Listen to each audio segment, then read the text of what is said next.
Cricket champions ট্রফিতে বাতিল করে দেয়া লিটন দাস ফিরলেন টি-20তে অধিনায়ক হয়ে।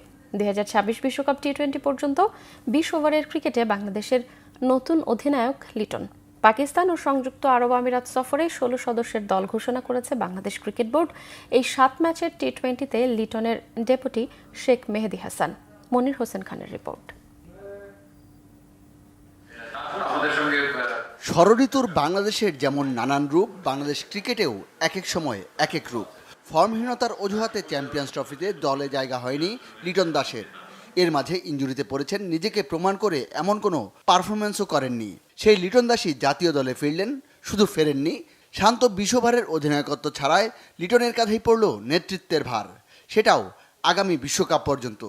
এবার দীর্ঘমেয়াদী চিন্তাভাবনা করে লিটন কুমার দাসকে আমাদের জাতীয় দলের টি-20 দলের অধিনায়ক হিসাবে মনোনীত করা হয়েছে।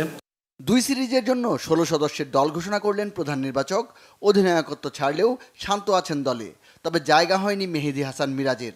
নির্বাচকদের টি-20-র ভাবনাতেই নেই সাকিবের পর দেশের সেরা অলরাউন্ডার। তার রিপ্লেস শেখ মাহেদীর কাঁধে লিটনের সহকারীর ভার। Miraz is a very very important বলি, ভ্যালুয়েবল বলি আমাদের জাতীয় দলের জন্য। তিনি অন্য জায়গায় সুযোগ পাবেন, বাট আমি মনে করি যে স্টিল আমাদের টি-20 প্ল্যানিংয়ে একটু ব্যাকফুটে আছেন।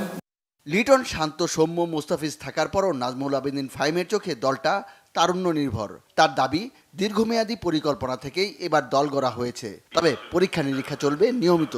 যে দলটা এই মুহূর্তে আছে সেখানে কিন্তু খুব অভিজ্ঞতা সম্পন্ন খেলোয়াড়ের সংখ্যা খুব কম।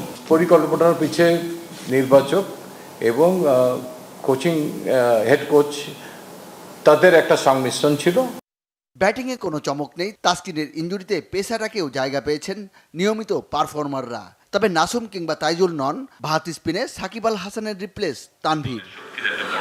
মনির হোসেন খান, বাংলা ভিশন, ঢাকা।